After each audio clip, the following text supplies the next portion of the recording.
लेकिन मुझे आज तक एक भी क्वेश्चन पे बोलने का समय नहीं मिला है। ये पक्षपात की राजनीति और पक्षपात साथ जो हमने विकास के कार्य करवाने थे, जिस तरह वर्तमान सुख की सरकार कर रही है या मंत्री कर रहे हैं, मेरा सीधा कहना है जो बरसात में आपदा हुई है, जो अभी परसों राष्ट्रीय आपदा का जो प्रस्ताव पास हुआ है, उसमें विपक्ष में भी साथ दिया है और सत्ता पक्ष में भी। मेरा कहना है कि मेरे विधानसभा बल से जो आपदा में सड़कें गई है, चाहे मेरे सुकेती खट जो चैनलाइज होनी है, सेकड़ नाला उसकी चैनलाइज होनी है, और जो मेरा भगोटू नाला है मंजाटल तक, वो भी चैनलाइज होना है। उसकी वजह से बहुत सा इरोजन और नुकसान जो है खेतों में हुआ है। फसल तो तबाह हुई है, लेकिन जहाँ जो इरोजन हुआ, जो 20-20 बीघे लैंड एक व्यक्ति की चली गई, या 10 बीघे चली गई, 7 बीघे चली गई, बल्कि उपजाऊ भूमि ऐसी जाना एक बहुत बड़ा घातक है। क्योंकि सड़कें तो मेरी ऐसी चली गई जैसे पानी जाता है। मेरी नर्सर से बाया घट्टा गागड़ सीन बैना और मंडी तक सड़क जाती है, वो बिल्कुल क्षतिग्रस्त हो चुकी है। उसको जो राष्ट्रीय आपदा में ली जाए। नंबर 2, मेरा जो सड़क यहाँ दूसरा खाबू से जो मेरा दूसरा खाबू टू घौड़ है, वो भी नाले टूटे हुए हैं, सड़कें टूटी हुई है और पीडब्ल्यूडी विभाग उसकी सुध ले रहा है। मैं चाहता हूँ कि उस सड़क को भी राष्ट्रीय आपदा में ली जाए। इस तरह मेरा जो रासुल जो नैना माता सड़क है, आज वहाँ जगराता है, तो सड़क मैंने देखी कि उस सड़क की बहुत बुरी हालत है। गाड़ियाँ कैसे जाएगी? लोगों की इच्छा है कि हम धार्मिक स्थानों में जाएं और सनातन की ओर बढ़ें, लेकिन सनातन की ओर कैसे बढ़ें जब सड़क की दुरुस्त नहीं है? तो मेरा कहने का मतलब है कि इस सड़क को भी जो है राष्ट्रीय आपदा में ली जाए। और चौथी जो मेरी सड़क है वह है रत्ती टू लेदा। उस सड़क को भी जो बाया कोठा और कोठी हो जाती है, वो सड़क की बुरी हाल है। उस सड़क की भी है, टूटी है जगह जगह और डंगे चले गए हैं और कोई उसमें गुंजाइश नहीं है गाड़ी को ले जाने की। तो मेरा कहने का उन सड़कों को राष्ट्रीय आपदा में लिए जाए। साथ साथ जिस तरह आजकल कर्मचारियों का जो उन लोगों के साथ पक्षपात किया रहा है, उनकी प्रमोशनें कर दी आपदा में, ठीक है, आपदा में प्रमोशनें कर दी, लेकिन जो व्यक्ति कर्मचारी जो हमारा टीजीटी है, चाहे नॉन मेडिकल है, चाहे मेडिकल है, चाहे आर्ट्स का है, उस व्यक्ति की 300 किलोमीटर दूर जो है उसकी प्रमोशन के साथ उसको वहाँ ज्वाइनिंग करना है। लेकिन वो व्यक्ति कैसे जाए जब सड़कें दुरुस्त नहीं है? कोई भी सड़क की दुरुस्त नहीं, चाहे चंबा की तरफ जाए, कांगड़ा की तरफ जाए, चाहे हमारे इंजली की तरफ जाए, चाहे हम आनी की तरफ जाएँ, चाहे हम ठेव की तरफ जाएँ, कोई भी ऐसी सड़क नहीं है, चाहे हमारे सिनेमा की तरफ जाए, कोई भी सड़क नहीं है जहाँ हमारा कर्मचारी बसों में जा सके या अपनी व्हीकल पर जाकर। मेरा सरकार से निवेदन है कि इन लोगों को 5 दिन के बजाय कम से कम 20 दिन का समय इनको ज्वाइनिंग कर दी जाए। साथ ही जो व्यक्ति को हार्ट का मरीज है, चाहे महिला है पुरुष है, उसकी जो एडजस्टमेंट जो है अंगेस्ट वैकेंसी या जो खाली पद है, तो चाहे किसी कैटेगरी से, लेकिन सरकार वो भेदभाव की राजनीति से जो है उनको धकेल रही है। ये मुझे अच्छा लगा। मैं लगातार किसी व्यक्ति के लिए पर्सनली मुख्यमंत्री या मंत्री के पास गया, फाइल बनी है, लेकिन 5-6 दिन में कोई फाइल नहीं निकल पा रही है।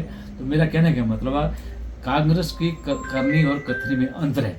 और एक मैंने कंसा खड़ का क्वेश्चन लगाया था, हमने रत्ती खड़ का क्वेश्चन लगाया था, साथ ही क्वाड मार्ट का क्वेश्चन लगाया। विभाग ने दिया जवाब कि मैंने पूछा कि इसमें लोगों को घरों में खतरा बना हुआ है, और जवाब विभाग का जवाब है, चाहे वो डीसी महोदय है, चाहे एसटी महोदय है, चाहे कंसर्नी विभाग है, या चाहे नगर निगम है, नगर परिषद है, उनका जवाब आया कि ऐसी कोई भी खतरा किसी को नहीं बना, किसी घर को नहीं बना हुआ है।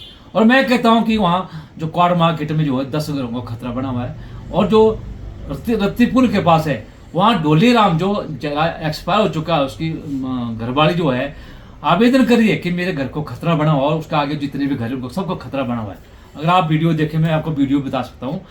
लेकिन कंसा ग्राउंड की मैंने बात की, वहाँ वर्तमान मुख्यमंत्री पुल खड़े हुए, उन्होंने मौका भी देखा एक 10 दिन पहले जब वो स्वराज गए थे, लेकिन जवाब आया कि ऐसी कोई भी त्रासदी नहीं हुई है, ना ही कोई ऐसा खतरा बना हुआ है जो नगर परिषद में है।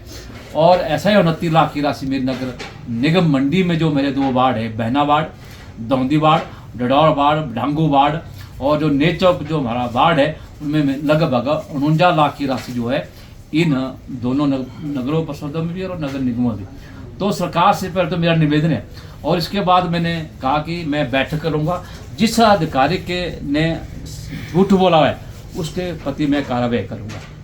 उन्होंने झूठे आंकड़े दिए हैं, क्योंकि सच्चाई मैं बता रहा हूँ। आप लोग भी पत्रकार हैं, अगर जाना चाहते हैं तो आप जाइए, डांगू जाइए, क्वाड मार्केट जाइए और आपके कंसा चौक जाइए। क्या वहाँ इरोजन हुआ है या कि खतरा बना हुआ है? नहीं बना हुआ है। मंदिर को खतरा बना हुआ है। जहाँ शनिदेव का मंदिर है, शिव जी का मंदिर है और हमारा वहाँ बच्चों को खेलने का ग्राउंड है। तो ऐसी अच्छी संस्थाओं पे जो है जो ऐसे धार्मिक स्थलों के भी ये सरकार और इनके नुमाइंदे और इनके जो लोग हैं अधिकारी वो झूठ बोल रहे हैं। तो मेरा ये निवेदन है कि इस व्यवस्था के अनुसार जो व्यवस्था प्रबंधन चला है, आप देख रहे हैं कितनी त्रासदी हुई है, और त्रासदी में जो जिसने झूठ बोला उसका सत्यानाश हुआ है। सत्यानाश नहीं हुआ कि जब जब ये कांग्रेस सरकार आई, महिला को ठगा, युवाओं को ठगा, किसानों को ठगा, बुजुर्गों को ठगा, पेंशन नहीं मिल रही है, कर्मचारियों को ठग दिया। तो इस तरह से सरकार नहीं चल पाएगी, ये मेरा सीधा कहना है। आप सब ने मेरी बात सुना, आप सबका धन्यवाद। जय हिंद, जय भारत। मंदिर और बायाडो नंबर 2 जो मेरी चढ़ीदार से मुरारी माता है, दूसरी मेरी गौड़ से दूसरा खाबू, और चौथी जो मेरी सड़क है जो नरसर से लेकर बाया घट्टा गागड़ और मंडी सड़क जाती है। ऐसा बहना टू बड़ा धार या मलवाना, ऐसी बहुत सी सड़कें जो बहुत टूट चुकी है, जिसको राष्ट्रीय आपदा मिल जाए। तीसरी जो मेरी जो खड्ड है, खेती खड्ड, उसको भी जो है राष्ट्रीय आपदा मिल जाए। बहुत लोगों का नुकसान जो है, भूमि कटाव हो चुका है, फसलें नष्ट हो चुकी है। साथ साथ जो हमारे स्वास्थ्य सुविधा है वो चरमरा गई है। जैसे मेरा यहाँ राष्ट्र का हॉस्पिटल है, माननीय मुख्यमंत्री जी ने उसका उद्घाटन किया है, लेकिन जिस तरह का उद्घाटन किया है, जो हमारी गौशाला की जो हमारी त्रियाटी होती है, उस त्रियाटी के पीछे उस जो पट्टिका को रखा गया है, छुपा के रखा है, क्योंकि यहाँ ना तो इक्विपमेंट है ना बेड है, जबकि 50 बेड है। और माननीय पूर्व मुख्यमंत्री जयराम ठाकुर ने इसको बनाया था, उसका शिलान्यास किया था। लेकिन मेरे जो रत्ती के जो हमारा हॉस्पिटल है, वहाँ पानी टिप करा है मरीजों के ऊपर, और बोलते हैं जी ये तो टेंडर लग चुका है। जब टेंडर की बात की गई तो बोलते हैं पैसा नहीं है। तो टेंडर काहे के लिए लगाएगा? ये मेरा कहना है कि स्वास्थ्य सुविधा और सड़कों के ऊपर, पानी के ऊपर जो है, ये सरकार बिल्कुल फेल है। फेल के साथ जो कर्मचारियों के साथ जो भेदभाव करिए, वो मुझे अच्छा नहीं लगा। सरकार इसके ऊपर संज्ञान ले। धन्यवाद। कभी कभी स्किन सिर्फ खूबसूरत ही दिखना नहीं चाहती, वो समझी जाना चाहती है। बार बार लौटते एक्ने, जिद्दी पिगमेंटेशन और uneven tone. It's time to stop covering up और शुरू करें सच्ची देखभाल। Introducing Puri Cosmetics, जहाँ साइंस और सेल्फ केयर मिलते हैं और स्किन केयर बनती है एक ritual. Step by step, cleanse, tone, treat, moisturise, protect. हर फॉर्मूला में है क्लिनिकली बैक्ड इंग्रेडिएंट्स जो काम करें, दिखें और महसूस हो। Because your skin deserves more than promises. It deserves pure care, pure hue. Puri Cosmetics, skin care that listens to your skin. Shop now only on our website www.puricosmetics.com.